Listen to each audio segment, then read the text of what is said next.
wong Islam itu lagi ketokan pertama. Dalam teori wong Islam klambi lagi ngono jenenge ketokan apa? Pertama, orang dadi. Cara mereka wis klambi apa? Dadi. Paham ya?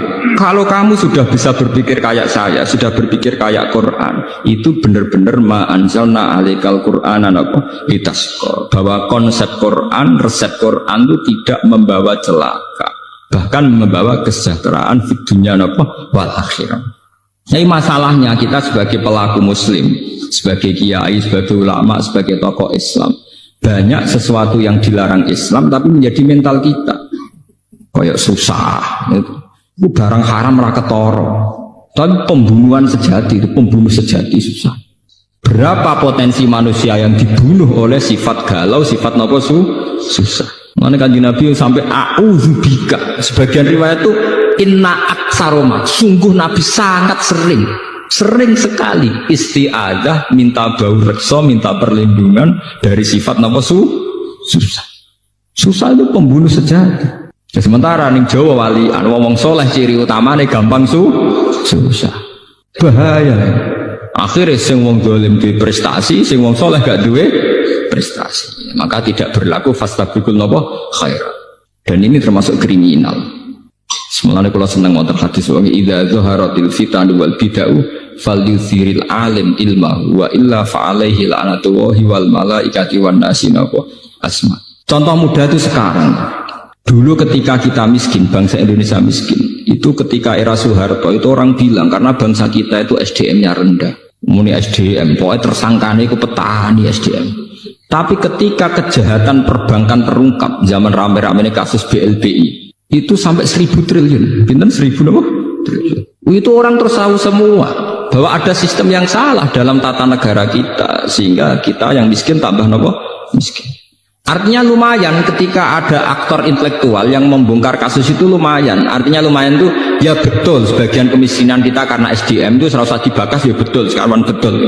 Tapi tetap diantara faktornya karena ketidakadilan. Misalnya uang negara dirampok oleh oknum tertentu. Artinya ini kan barokahnya falyudhir alim ilmahu itu. Barokahnya orang yang paham dunia itu mau menerangkan. Kalau enggak ya kita akan tersangka terus itu dikira kita miskin itu karena salah kita tok, bukan salah kelola. Ngoten, paham ya? Tetap barokah. Misalnya sampean susah terus, kula sebagai ulama sering ngomong, wong nak tawakal lu ayem. Ngomong ngono terus, wong ngandel ora pokoke kula ngomong terus, wong nak tawakal lu ayem seneng.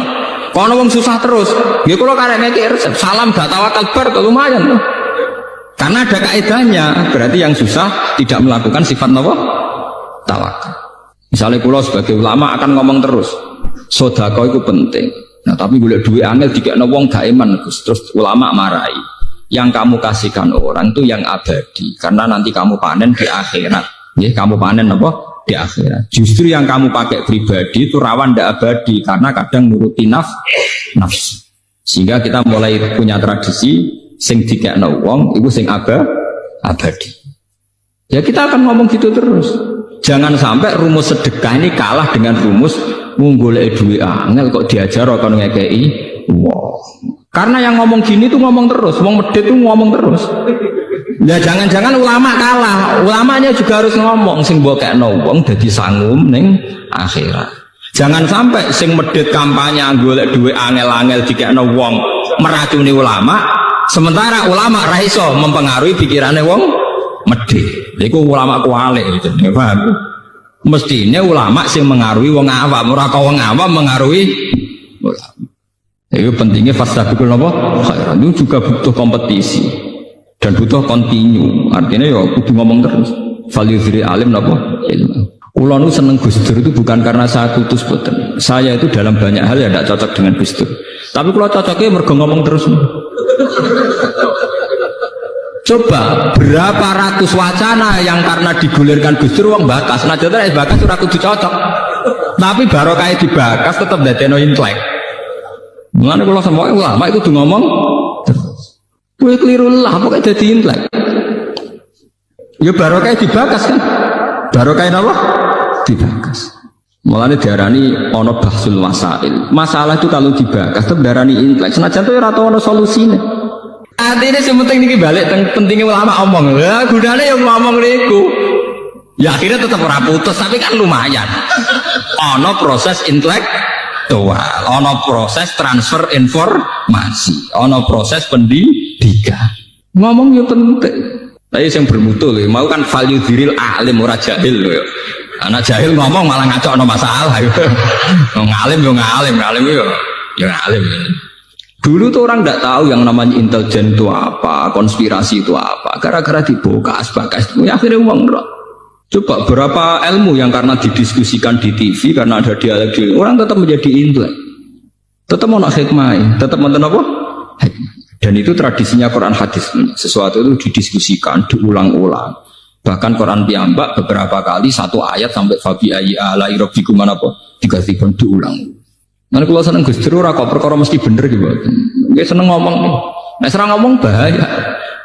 Karena itu tadi bagian dari memantik diskusi. Memicu apa? Diskusi. Kamu ndak harus setuju. Misalnya beliau dukung Ahmadiyah, aku tuh setuju. Sampai nanti apa? Ahmadiyah. Tapi cara bahasa Gus Dur dalam istilah hukum hak asasi manusia, ini selera dukung Ahmadiyah, dukung hak asasi manusia repot, ora sambung dah. Cek sambung, cek ora sambung, mau itu bagas dari roh. Akhirnya oke, NU tahu, oh Ahmadiyah gua ono atau jebule. Kesauri-uripe dene ki RT ra tau krungu makhluk jenenge Ahmadiyah. Bareng krungu langsung anti. Bareng anti, lho Mbah kok jenengan anti. Wah Ahmadiyah pokoke sesat ngene-ngene. Lah wonten lho. Ono jarene TV ono. Ada dene dhewe ra tau roh. Ya barokahe diskusi. Makanya kalau nyuwun jamaah teng mriki napa sinten mawon. Orang itu harus jangan merasa pinter sendiri, harus mau berwacana, berdiskusi. Mojo sinau dhewe nang kuamar bebas kitabe kuno baleni kuno terus rasa paling bener kok sakral. Pemene lampune ublik terus sakral dhewe. Kadang kita itu kultus itu karena fisik. Juga dukun ning desa ngisor pring, rata wadus sawangane muandi. Tapi nek wis ning gone lobi hotel muacak nggawa HP, sawangane wis gak mandi. Lha iku jenenge wong ku kena justifikasi, kena napa? Yo ngoten niku. Manusa pancen ngoten niku. Seakan-akan diskusi modern itu pasti sekuler, yang salah pasti benar, tidak bisa begitu. Bapak dukun ngisor kali, ngisor wit, golekane wangel, mobil ra iso, sepeda motor gak iso. Wonge ra tau wadus, tak wadus. Sanjen sawangane mandi tenan. Jajal kowe ning dukun, HP-ne wis 3G, omahe rumpesi, sawangane kan rapati napa? Mandi. Padahal iso wae kowe mandi timbang sing ning ngisor napa? Kali. Nah, tapi manusia itu mudah terjugesti. Wong salaf sing pegaweane ning omah, balene kuno sinau kitab-kitab kuno, sawangane mesti wong bener. Sementara sing modern itu gawe organisasi nyelametno umat, sawangane wong mlete. Tapi sawae cara Allah bener sing itu, mergo sing itu elek-elek sing ngurmati umat Kanjeng Nabi. Sing ning omah terus egois ngurusi awake dhewe. Paham ya? Cek barokah sing itu. Ijak ngurusi wong akeh. Khairun nas anfa'uhum linnas. Sing tengok-tengok ning omah kok nang ngurusi awake dhewe. Paham ya? Meskipun tetap wong soleh lho nggih, tapi tingkat kesolehane tetap tinggi sing anfa'uhum linnas. Lah tiang-tiang ngeten terus dijak diskusi ya kaget terus. Napa? Ya, tapi alhamdulillah sampai kula jadi purun tiang-tiang ngoten purun. Di kula ya termasuk yang modern sing ikhlas. Gawang ikhlas ora hawane, dadi ora kulon be modernan yang sepon tak jadi diskusi kulon cek purun. Mergo hawane wae akhirat, kulon modern aja wae akhirat. Ora kaya sampeyan yo seneng donya tenan.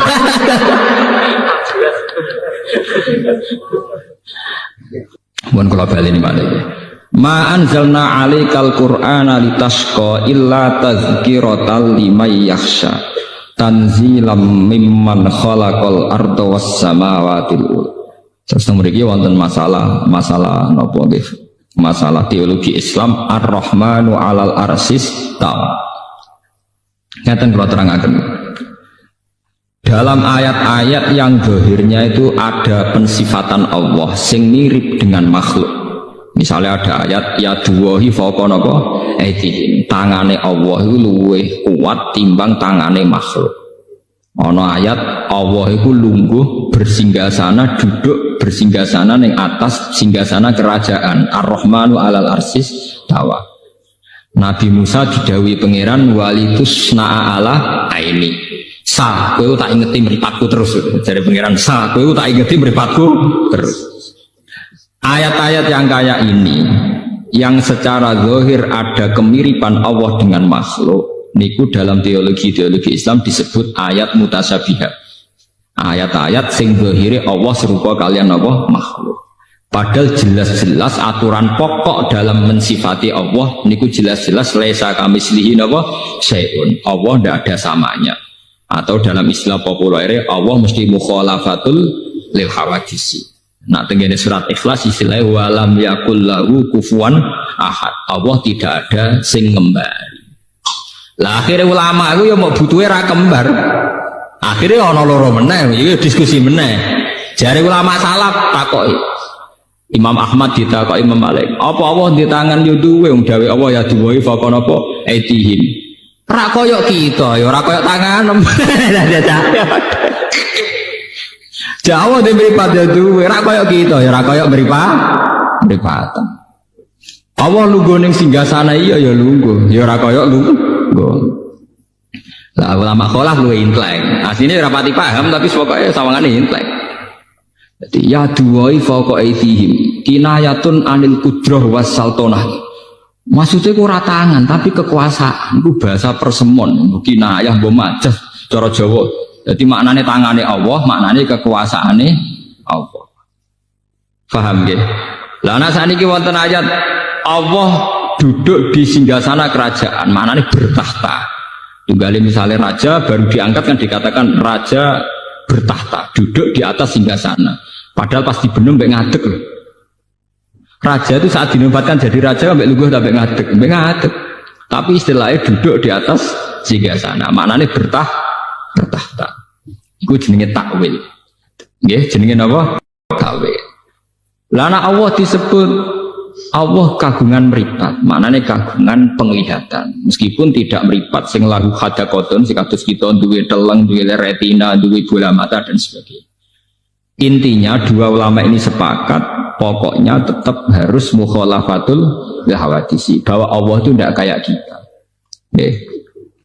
Tapi masalahnya Allah siambak kalian manusia saat menjelaskan hukum manusia niku pasti pakai perangkat media yang dipahami manusia. Misalnya ngeten, mata itu bisa melihat sesuatu kalau benda yang dilihat itu memancarkan sinar. Sama takokno pakar-pakar optik, yang punya sinar itu bukan matanya, tapi benda yang dilihat. Gitu gini pacar-pacar. Sebab itu gambarannya Nabi Musa roh pangeran itu muncul sebuah nur cahaya. Kalau orang-orang optiker, orang-orang ahli pakar mata itu nggak janggal karena benda bisa dilihat itu kalau memunculkan apa?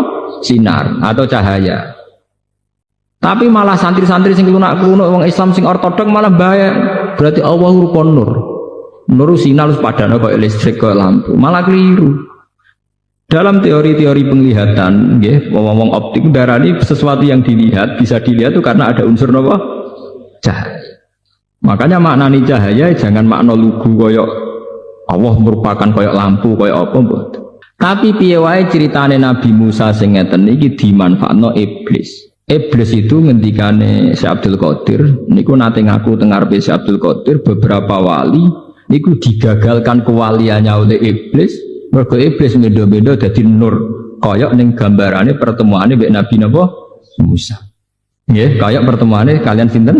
Nabi Musa. Akhirnya iblis sing ngaku pangeran itu dianggap pangeran tenan. Terus para wali-wali sing junior ini, wali latihan itu gagal jadi wali mergo saiki nyembah sinten iblis. Dan itu hanya bisa dibatalkan oleh fahamnya ulama. Mestinya saat melihat begitu kita harus yakin laisa kamitslihi napa syai'un. Oh dasar iblis gak ngarah Allah raine kaya kowe mestine kudu dipisah. Wah, paham ya? Makanya banyak cerita-cerita di kitab-kitab itu, dan ini orisinal menurut saya cerita-cerita ini. Turune wong alim iku luweh ibadah timbang ibadahe wong bodho. Maksudnya bukan masalah turu be ibadah kok apik turun mboten. Ada pola ibadah yang salah, nggih, ada pola ibadah yang salah. Misalnya begini ya, contoh yang paling nyata. Wong bodho niku kadang ora roh dur, pepe seneng salat ameneng masjid salat. Tapi sekali mlebu omah Dek sarapanku wis mateng. Endi gedang gorengku mang. Niku kula ngaji teng Yogya tak bulan baleni. Sehingga kenangannya anak istri itu bapak nak teko iku mangan. Cah cilik roe kenangane sampean pokoke anggere bapak teko iku mangan, bariku glegeken, bariku rokok. Padahal wong soleh tenan, nek nang masjid ya kok bliyah bahagia apa ae dilakoni. Tapi ketika di rumah khas sebagai manusia sing koyok kewan golekane pakanan nah iku kental. Ngamuk perkara rokoke ilang, mbok ngamuk perkara rung disediani mangan, mbok ngamuk perkara gedang gorenge dikekno anake. Padahal jatahe dekne. Ini melahirkan memori yang buruk, memori yang apa? Buruk. Sehingga ibadah sing model ngeten niki, qobliyah ba'diyah ning masjid ora pati ditampa pangeran. Mergo ibadahe wong bodho. Niku sampai Nabi nate duka. Ada seorang sahabat soleh meneng masjid sholat. Nabi cara mengingatkan sambil duka. La taj'alu buyutakum kuburan. Omahmu ku mbok dadekno kuburan. Coba kalau begini, makanya sholat yang sunat di masjid itu sebetulnya hanya tahiyat masjid dan fardu. Nggih, kabeh ulama ijma sholat yang sunat di masjid itu hanya tahiyat masjid dan apa? Fardu, ma'al jamaah. Kalau lainnya itu sebaiknya di rumah. Bahkan sholat sunat di rumah itu lebih afdal beberapa kali dibanding sholat sunat di masjid. Ini riwayat sahihah dan disepakati semua ulama. Logikanya sederhana. Kulo nu ngrasakno tenan. Anak-anak kulo mulai cilik dia senengi Quran karena dia tahunya kalau habis maghrib bapak pasti baca Quran, ibu baca Quran. Ya sudah, kenangannya hanya itu. Kenangannya kalau saya habis pergi misalnya mesti wudu. Ya tidak tahu alasannya, pokoknya tahu itu. Saya itu belum pernah datang terus tanya makanan, angger teko nggih wudu, terus santai. Dari 5 menit lagi takok nak lesu nggih golek mangan. Jangan sampai memori anak kita, istri kita nyambut kita pertama pikirannya apa? Pakanan. Sehingga kadang anak wong saleh iku matake kepaduan. Mergo roh bapake angger teko ya pakanan. Engko ngamuk ya perkara pakanane ilang. Bagaimana Anda bisa mendidik anak dengan suasana pakanan? Cara Quran yaquluna kama taqulul an'am. Itu tidak bisa begitu. Lah omah sing koyo ngono iku Nabi istilahno ekstrim, iku jenenge omah kuburan. Istilah Nabi la taj'alu buyutakum kuburan. Kowe padha karo ndadekno kuburan ning omah. Lho Nabi niku kula niku nggih. Kula nu masih urip modern, artinya modern misalnya jagane sesuk kula nggih gadah sakniki, itu sudah modern. Tapi kula tetap tawakal, artinya ngeten. Kan beda nggih. Nggih niki rungokno tenan nggih. Misalnya saya tanya istri saya, "Dek sesuk masak apa?" Artinya memori makanan itu dimulai tanya jam 8 malam. Dek sesuk sarapan opo? Malam itu sudah ada memori. Akhirnya bojoku mikir, sesuk masak opo ya? Sop apa pecel apa sambel? Berarti bengi iku serapati eling pangeran. Mergo mikir nentokno senengane bojone. Besok tangi turu memulai piye carane gawe pecel. Itu kriminal. Nah, ulama ngoten napa? Kriminal. Coba bandingkan misalnya begini, saya sebagai manusia kadang kepengen sesuk pengen mangan pecel, tapi tak empet. Wes pokoke bengi iku wiridan utawa sinau. Pas mulai jam belanja saya baru bilang, "Dek, apike masak pecel." Itu ada waktu 12 jam di mana saya punya ruang yang bebas mikir agama, mikir ilmu. Bojoku ya di ruang bebas tahajud, mikir ibadah. Karena nggak perlu dicekoki sesok masak apa. Bedanya sangat beda. Paham ya? Karena salah memulai itu ya salah. Mulane ketika ada Nabi, fa innakum fi sholatin man tadzartumus sholat. Kowe iku ya wis salat nak ngenteni salat. Misalnya begini. Jam 11, kowe wis ketok adus. Anak mesti kenangane, bapak ngerti jam sholat sadus persiapan ning masjid. Berarti satu rumah, iku sepakat. Bapak orang arah mangan, ngerti sadus mesti persiapan ning masjid. Orang arah mangan. Bojo ora perlu nabrak goreng tempe, goreng gerah, mesti ribet, paham ya? Lho ini penting. Kadang kita wis melarat ribet. Kowe wis melarat, wis terkenal teko-teko takok pakanan. Wong duwene gerah mbek lengkok kletik entek. Wah, akhirnya bojom kan ribet. Wong melarat malah repot. Goreng tukul ngose. Engko barang apa nyumet koreke rusak. Paham ya? Lu wis ngerti nak mangane ndek ning ribetno bojo kok teko-teko takok napa? Mangan iku ora memperkeruh masalah to. Coba kalau dari awal sampai tradisi Islami, Karena Rasulullah idza qadima min safarin bada habis sholat. Bojomu kan tenang. Gerah ya rada entek, minyak goreng yang rada entek, tapi tenang ya, bojoku teko mesti sholat sik. Engko ora ngapun arung mangan, wong bar sholat itu setane ilang, rapati kereng. Setane rapati kereng. Artinya bener-bener ma anjalna alikal Qur'an apa litasqa. Sing mari kowe tasqa mergo ora tau konsep Qur'an. Kira mentakok pakanan. Wah, akhirnya kayu nentek, bojone nyebal-nyebul kompor barbar. Tetap ramateng-mateng ngomah. Bareng diamuk sesuk bojone nglawan. Kon masak ngono suwi, ora suwi piye Mas? Duwe ra duwe gara-gara kowe. Wah, akhirnya malah parah. Luwih parah meneh kan. Menggugat aslul mas Allah. Coba kalau sampai terkenal ning ngarepe bojo mana? Itu harus dilatih. Saya sendiri juga hingga detik ini melatih. Ibu kula nu paling tenan, mboten. Jadi gamane nyedakno mangan kula kok keliru, wis yakin gak ngarah bojoku ngamuk urusan pakanan. Wis pede pol wis. Kula lah tak jaga betul. Mulane kula tapi kula wong modern dadi tak elmoni. Kecewa mangan ning omah ya marung.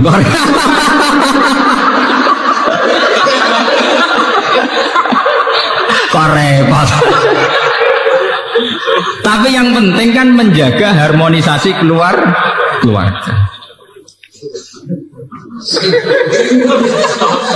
Nggak, artinya nggak apa-apa loh. Ilmu modern dipakai sarana untuk kebaikan bersama. Daripada ke ngamuk bojo perkara tempe hilang, ya sudah. Kau sholat, mau ana sing kurang, ya tuku bar selesai. Toh kowe tuku ning warung bagian ibadah. Wong duwe warung ya niate kerja. Kowe nyenengno wong kerja. Allah ya seneng. Mbah kula nu senengane marung, bapak kula senengane marung. Nanti kula tanglepi.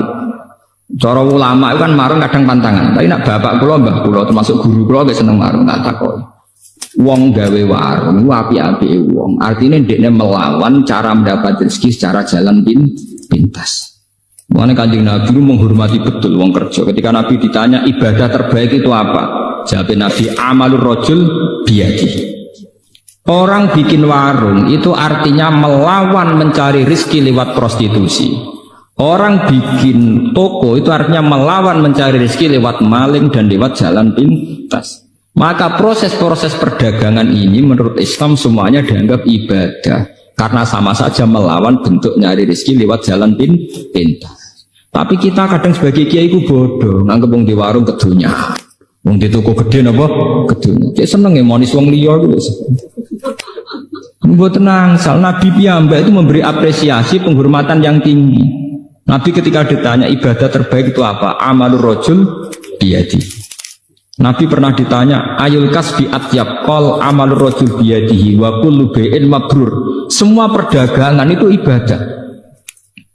Kalau nanti teng pertemuan niki awal-awal cerita, kenapa semua perdagangan ibadah? Wong melarat dikei kadang izin, mergo merasa tidak memberi apa-apa. Tapi nak sampean duit 100 juta, terus mergawe, niku tetep barokah. Rezekine nyiprat ning supir ya barokah. Ning gone tengkulak nggih napa? Barokah. Ning karyawan nggih napa? Barokah. Engko nek kowe mblebedu duwe satpam ya barokah bagi keluarga napa? Sehingga Nabi itu penghormatannya itu tinggi sampai dimasukkan yang terbaik dari kalian yang melakukan tijarah perdagangan secara baik karena akan melahirkan sistem ekonomi, sistem ketahanan napa kehidupan. Jadi kadang-kadang kita jadi kiai kulata, angger mergawe dianggap napa gedul. Lantar kula nu angger iso nganti sakniki teng pasar. Kula tunjukno bahwa ndak keliru orang menganggap kiai ning pasar kuwi elek. Kula angger iso ning pasar jajak. Angger kepen apa ya tuku, seneng tuku mangreng, gampang. Bojo ora kangelan aku ya seneng selesai. Kadang didramatisir, wong itu nak masak sing lanang ora mangan niku tersinggung ngene. Nah, mari sing lanang ya tersinggung, sing wedok tersinggung. Nang perkara mangane kok tersinggung. Tersinggung krana pangeran ya kena to. Tersinggung ya perkara gedang. Paham ya kula baleni malih iki. Kenapa ibadahnya orang bodoh itu kadang dianggap salah? Karena kadang begitu itu tadi kejadiannya. Orang menghabiskan suasana religius di masjid, di rumah sama sekali nggak kebagian. Sehingga teko masjid, ijek nganggo serban, lambine cek takwa. Ndi Bu mangane? Ngerti aku teko mangan ra disiap lho. Lambine takwa omongane kok setan. Paham? Tempe hilang ngamuk, bareng sajadah hilang ra ngamuk. Artinya yang terkait agama ora tersinggung, tapi yang terkait weteng napa? Tersinggung. Paham ya? Ini contoh ya betapa kadang ibadah wong bodoh dianggap parah karena kadang ya begini nih kejadiannya. Begitu juga adat Jawa. Adat Jawa jadi anak tamu sing ramah, mbek tangga sing ramah. Akhirnya mbek tuamu ramah, simpol pitik sugono tamu, sayap di sugono tamu. Anaknya pemek sidik. Goblok, gua tamu. Artinya apa? Api dintekno ning wong liya, anake mau keduman sifat elek. Nak kula boten cocok. Kula ditamu nggih tak hormat, anak nggih tak hormat. Nak ning Jawa walian, misalnya kula dadi kiai atau dadi bos atau dadi wong lanang. Cepet dedek masak, iku ana tamu. Goblok tamu wis lak mulai nang mateng. Kowe kok ngekeki mangan tamu iku umpama entuk ganjaran. Iku mbok akeh ndi mbek dosane kenyentaki bojo. Paham? Misalnya kayak kiai sekejadiannya ngoten, kiai kadang nyentai santri, ini mergo kon kesusu hormat tamu.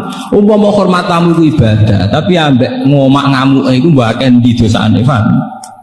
Lah ini namanya kebaikan sing dientek-entek, no, ambek tamu alus tok, gamane tamu untuk doket tok, sing dikongkon untuk tok.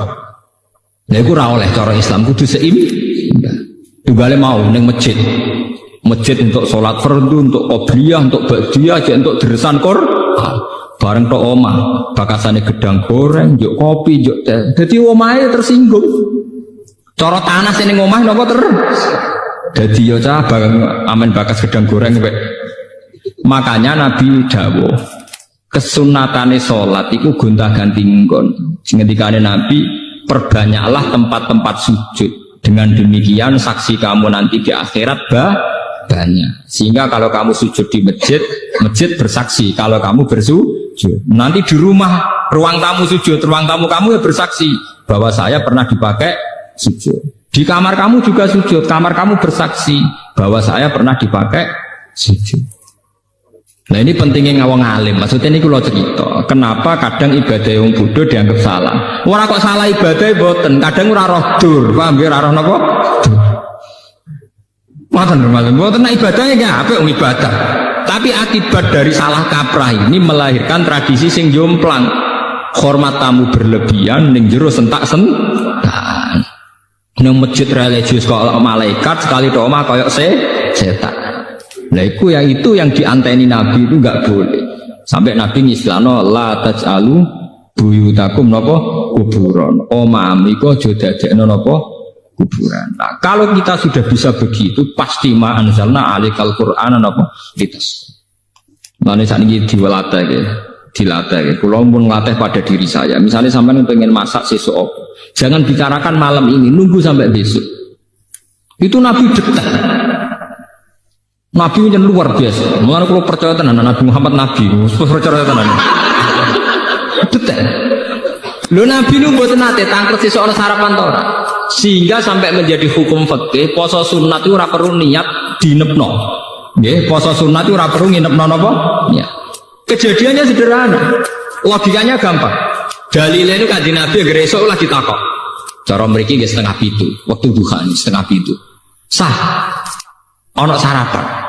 Mboten enten ya Rasulullah. Jare Nabi ya enak jare idzan asumun. Ora ono sing tak pangan ya tak poso sah. Sampai jadi hukum nak poso sunat ora perlu ni. Itu tidak mungkin terjadi pada sampean karena bakas mulai maghrib sesuk ana sarapan ora wis serah. Ngoten to. Artinya kesimpulan dari cerita itu betapa Nabi tidak bakas di malam harinya. Andai kan dibakas kan sudah tahu, paham ya? Ngoten. Kejadian orang arah terulang kagak sampean. Mesti wis serah deh. Kere ta ora sesuk wis serah. Tapi resikonya itu tinggi loh. Kalau sampean ngerti ora di dhuwit sesuk roe bengi, bingungnya mulai bengi. Lah nek roh kan mulai esuk lagi bingung. Nah lebih singkat, bingungnya lebih apa? Singkat. Jadi ajarannya Nabi itu yang membahagiakan.